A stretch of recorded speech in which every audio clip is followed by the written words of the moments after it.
Welcome to the IGPNEA online education series for general practice nurses. My name is Theresa Lowry Lehnen. I'm a member of the Carlow branch, and today we will be talking about prostate cancer, the etiology, symptoms, diagnosis and treatment. Prostate cancer is the second most frequent cancer diagnosed in men and the fifth leading cause of death globally. Excluding non-melanoma skin cancer, prostate cancer is the leading cause of cancer in men internationally. In 2018, 1,276,106 new cases of prostate cancer were registered worldwide, representing 7.1% of all cancers in men and 358,989 deaths, representing 3.8% of all male cancer deaths. 3,890 men are diagnosed with prostate cancer each year in Ireland, indicating that 1 in 7 men in Ireland will be diagnosed with prostate cancer during their lifetime.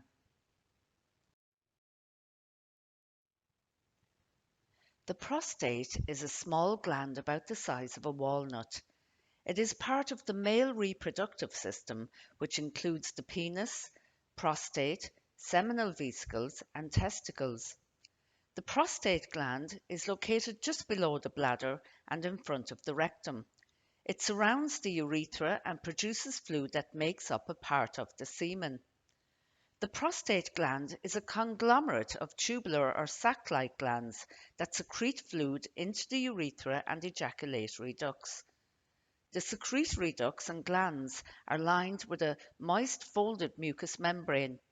Beneath the mucous membrane lies connective tissue composed of a thick network of elastic fibers and blood vessels. The interstitial tissue surrounding the secretory ducts and glands contains muscles, elastic fibers, and collagen fibers that give the prostate gland support and firmness. The capsule enclosing the prostate is also composed of interstitial tissue.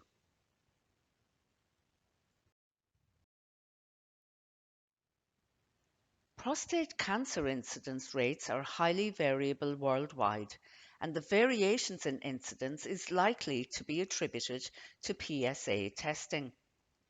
In Europe, prostate cancer is the most frequently diagnosed cancer among men, accounting for 24% of all new cancers in 2018, with around 450,000 new prostate cancer cases detected. Prostate cancer incidence increases with age. While 1 in 350 men under the age of 50 years will be diagnosed with prostate cancer, the incidence rate increases up to 1 in every 52 men for those aged 50 to 59 years. The incidence rate is nearly 60% in men over the age of 65 years. It accounts for 30% of all newly diagnosed cancers in Irish males and 11% of all invasive cancers in Ireland. The most common risk of prostate cancer is increasing age. It usually affects men over the age of 50, and almost 2 in every 3 prostate cancers are diagnosed in men over the age of 65. In Ireland, the majority of cases are detected in men aged 65 to 84 years, with 37% detected in men under 65 years of age. Genetic factors play a role. Family history is associated with an increased risk, and men with a father or brother diagnosed with prostate cancer at age 50 have an approximately twofold increased risk of prostate cancer. Risk is higher in males with a relative who developed prostate cancer at a younger age and in males who have more than one relative with the disease. 2 genes, the BRCA1 and BRCA2, have been linked to prostate cancer. Like women, men can have mutations in the BRCA1 and BRCA2 genes.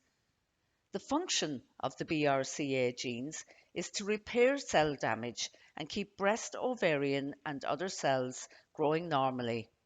Men carrying mutations in the BRCA2 gene have an increased risk of developing prostate cancer, and mutations in either gene can significantly reduce survival.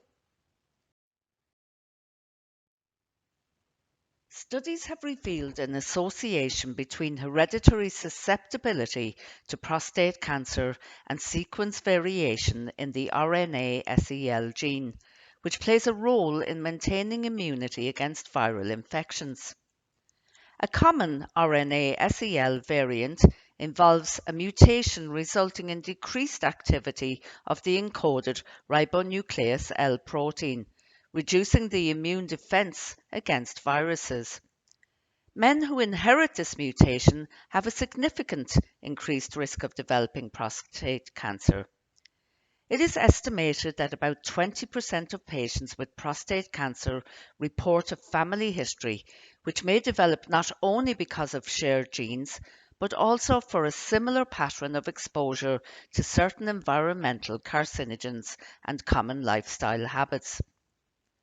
Afro-Caribbean men have the highest incidence of prostate cancer of any group, while Asian men have the lowest risk. Obesity and physical inactivity have been associated with higher grade prostate cancers, and studies have shown increased risk associated with various dietary intakes, including high levels of high saturated fats and red meats and reduced intake of fish, fruit, and vegetables. Research is ongoing into the links between diet and prostate cancer, and there is some evidence that a diet high in calcium is also linked to an increased risk of developing prostate cancer. Although there are no studies that can sufficiently demonstrate the direct correlation between diet and nutrition with risk or prevention of prostate cancer development, many preclinical studies that look at links between certain eating behaviors and cancer suggest that there may be a connection. The etiology of prostate cancer is the subject of numerous studies and remains largely unknown compared to other common cancers. While the exact causes of prostate cancer are not fully understood, many cases do appear to be related to aberrant cell signaling that involves male androgen hormones, particularly testosterone and its metabolites. Within certain tissues, testosterone may be converted into one of two active compounds, estriadiol or dihydrotestosterone. Estriadiol promotes the growth of prostate cancer cells, and dihydrotestosterone inhibits apoptosis of these cells. Testosterone plays a central role in maintaining prostate cells and stimulating apoptosis when abnormal cells arise. However, the mechanism by which testosterone and its active derivatives contribute to the development of prostate cancer is not entirely understood. During the process of malignant transformation, cells gradually evolve from the benign to malignant phenotype.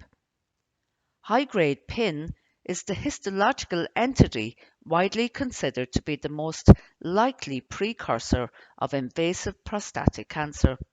It is characterized by cellular proliferation within pre-existing ducts and glands with cytological changes.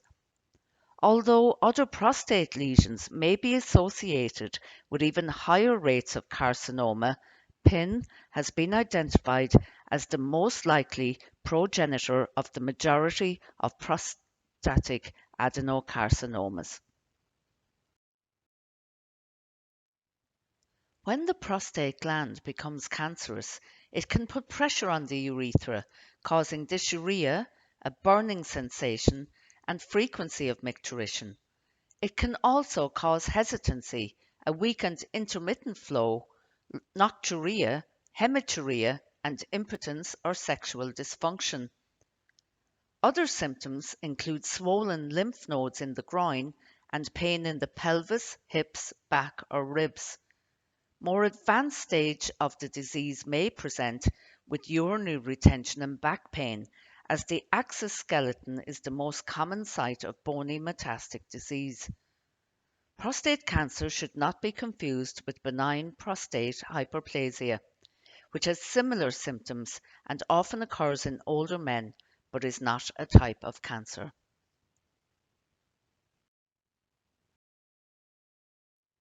Prostate cancers usually grow very slowly, and symptoms may not occur for some time. If the prostate is enlarged, a preliminary diagnosis can be made by rectal examination or transrectal ultrasound. A PSA blood test for prostate-specific antigen is used to detect prostate tumors in their earliest stages in high-risk individuals. Although originally introduced as a tumor marker for the detection of cancer recurrence, PSA testing became widely adopted as a screening tool for prostate cancer. However, it is not prostate cancer specific, and other prostate conditions such as benign prostatic hyperplasia or prostatitis can also affect PSA levels. If prostate cancer is suspected, a biopsy is done to confirm the diagnosis. When detected early, prostate cancer is treatable. A large majority of prostate cancers are diagnosed either before they have spread or when they have spread only locally. Survival rates in these cases are very high. The TNM staging system refers to the size of the tumor, if the cancer has spread to the lymph nodes, and if the cancer has spread to other parts of the body. T stands for the size of the tumor. T1, the tumor is within the prostate gland. It is too small to be felt during a rectal exam. T2, the tumor is still within the prostate gland. It is large enough to be felt during a rectal exam. T3, the tumor can be felt throughout the prostate and may have broken through the outer layer of the prostate. T4, the tumor has spread to organs outside the prostate gland. N speaks about the nodes and are the lymph nodes affected. N means cancer is present in the lymph nodes. N0 means no cancer is present in the lymph nodes. N1 signifies cancer has spread to one or more of the lymph nodes. If diagnosed with early prostate cancer, N0 signifies that the cancer has not spread outside of the prostate. M represents metastases. Has it spread outside the prostate? M means the cancer has spread to lymph nodes and or other organs, commonly bones. M0 means the cancer has not spread. If diagnosed with early prostate cancer, M0 signifies that the cancer has not spread outside of the prostate. The Gleason score is a grading system used to determine the aggressiveness of prostate cancer and can be used to choose appropriate treatment options. The Gleason score ranges from 1 to 5 and describes how much the cancer looks like healthy or abnormal tissue. Most cancers score a grade 3 or higher. Since prostate tumors are often made up of cancerous cells that have different grades, 2 grades are assigned for each patient. A primary grade is given to describe the cells that make up the largest part of the tumor, and a secondary grade is given to describe the cells of the next largest area. If the Gleason score is written as 3 plus 4 equals 7, it means that most of the tumor is grade 3 and the next largest stage of the tumor is grade 4. If the cancer is almost entirely made up of cells with the same score, the grade for that area is counted twice to calculate the total Gleason score. Typical Gleason scores range from 6 to 10. Scores of 6 or less describe cancer cells that look similar to normal cells and suggest that the cancer is likely to grow slowly. A score of 7 suggests an intermediate risk for aggressive cancer. Scoring a 7 means that the largest section of the tumor scored a 3 or a 4. Tumors with a primary score of 3 and a secondary score of 4 have a reasonably good outlook, whereas cancers with a primary Gleason score of 4 and a secondary score of 3 are more likely to grow and spread. Scores of 8 or higher describe cancers that are likely to spread more rapidly, and these cancers are often referred to as high-grade or poorly differentiated.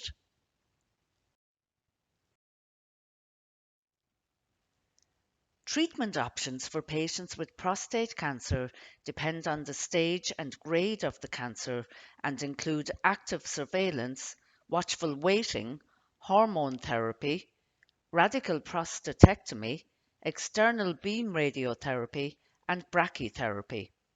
Active surveillance is used to monitor the cancer closely. This involves a prostate-specific antigen blood test every 3 months and a digital rectal exam every 6 months for the first year, followed by a PSA blood test every 6 months and a DRE at least once a year. Prostate biopsies and imaging tests may also be done every 1 to 3 years. Because prostate cancers usually progress slowly, a watchful waiting approach rather than immediate treatment may be recommended. This is especially true for patients who are elderly or in otherwise poor health. In patients with intermediate or high risk localized prostate cancer with a real prospect of long term disease control and those with locally advanced disease, radical prostatectomy or radical radiotherapy should be offered. Hormone therapy is the primary treatment for metastatic prostate cancer, but is also used for patients with locally advanced non-metastatic disease. In patients with localized prostate cancer, the choice of treatment depends on whether the disease is low, intermediate, or high risk. Hormone therapy, also called androgen suppression or androgen deprivation therapy (ADT), attacks androgens that stimulate the growth of prostate cancer. A form of hormone therapy involves drugs called LHRH analogues or LHRH agonists such as goserelin, leuprolin acetate, or triptorelin that chemically block the production of androgens. Side effects of hormone therapy include reduced libido, sexual dysfunction, osteoporosis, gynecomastia, and hot flushes.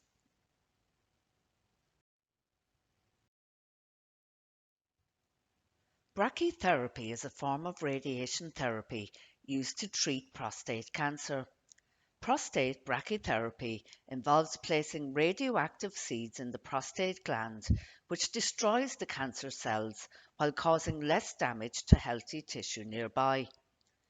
Prostate brachytherapy procedures vary based on the type. High dose rate (HDR) brachytherapy is a temporary type of prostate brachytherapy that involves placing radioactive sources in the prostate gland and delivering a high dose of radiation over a few minutes before the sources are removed, and this treatment may involve several sessions. Low dose rate (LDR) brachytherapy is permanent and involves placing radioactive seeds in the prostate gland permanently, where they slowly release radiation over several months. Brachytherapy may be the only treatment used for early stage prostate cancer that is less likely to spread beyond the prostate. For large prostate cancers or those that have a greater chance of spreading beyond the prostate, brachytherapy may be used along with other treatments such as external beam radiation therapy or hormone therapy. In external beam radiation therapy, beams of radiation are focused on the prostate gland from a machine outside of the body. This type of radiation can be used to try to cure earlier stage cancers or to help relieve symptoms such as bone pain if the cancer has spread to a specific area of bone. Surgery is usually only carried out if the cancer has not spread from the prostate. A radical prostatectomy may be considered if examination of the pelvic lymph nodes reveals that they are not cancerous. Surgical risk can include impotence and urinary incontinence. Transurethral resection of the prostate can be used to relieve symptoms but does not remove all of the cancer. TURP is often used in men who cannot have a radical prostatectomy because of advanced age or illness, or in men who have a non-cancerous enlargement of the prostate. In men who are unable to have traditional surgery, cryosurgery may also be used. In this procedure, a metal probe is inserted into the cancerous region of the prostate. Liquid nitrogen is then used to freeze the probe, killing the surrounding cells. If the cancer has spread from the prostate, radiation therapy may be used.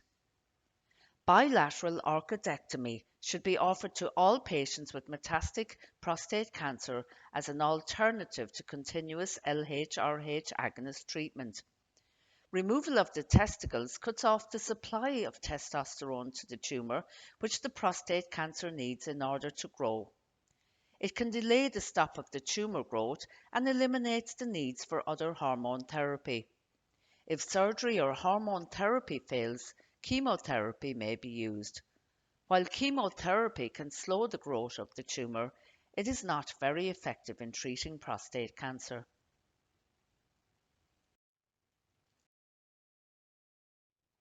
The outlook for prostate cancer is generally good because, unlike many other types of cancers, it usually progresses very slowly. If treated early, prostate cancer can often be cured. The survival rate is over 90%, and many men die with prostate cancer rather than as a result of having it. Prostate cancer has one of the highest survival rates of any type of cancer. 92% of all prostate cancers are found when they are in the early stages, and almost 100% of men who have local or regional prostate cancer will survive more than 5 years after diagnosis. For most with local or regional prostate cancer, the relative 10-year survival rate is 98%, and the relative 15-year survival rate is 96%. Once prostate cancer has spread beyond the prostate, however, survival rates fall, and about 7% have more advanced prostate cancer at the time of diagnosis. For men with prostate cancer that has spread to other parts of the body, the 5-year survival rate is 30%. Prostate cancer presents a number of challenges for primary care clinicians. Many men with prostate cancer are asymptomatic until the tumor has progressed and common symptoms have significant crossover with benign conditions affecting the prostate. PSA-based testing of prostate cancer is very common but remains controversial. The value of screening remains uncertain because the PSA test does not distinguish between benign and malignant disease, and there has been no proof that early treatment leads to increased cure rates. Digital rectal examination alone is insufficient for screening, as its positive predictive value is only 11 to 26%.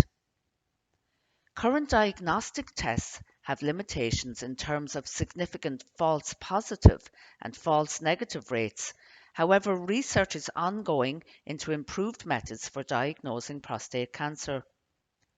Understanding the underlying causes of prostate cancer, including genetics and pathogenesis, has improved substantially in recent years. Nanotechnology has shown initial success in prostate cancer disease diagnosing, imaging, and treatment.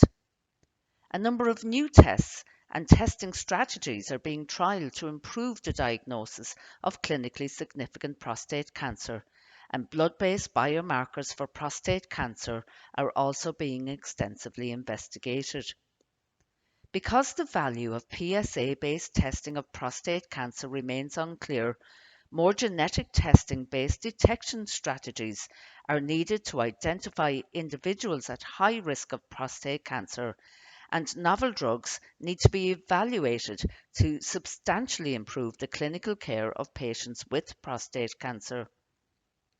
Continued clinical and translational research in prostate cancer is important and could be key to the treatment and management of prostate cancer through leading improvements in prostate cancer imaging and diagnosis.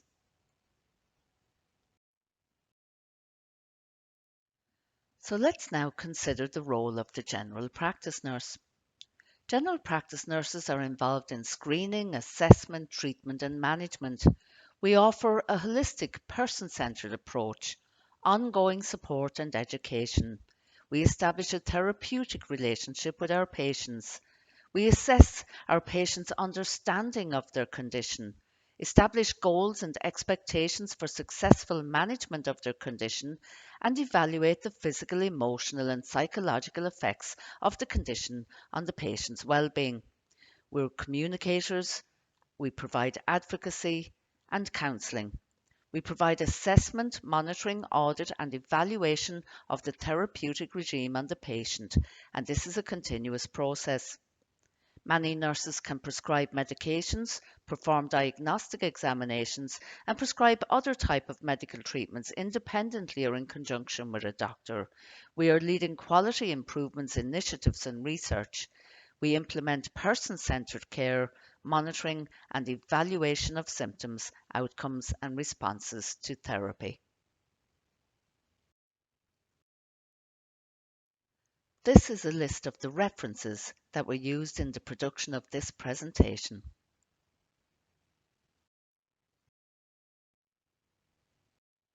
I hope you enjoyed this presentation on prostate cancer, which is part of an online educational series for general practice nurses produced by the Irish General Practice Nurses Educational Association. My name is Theresa Lowry Lehnen. I'm a member of the Carlow branch. Thank you for listening and watching.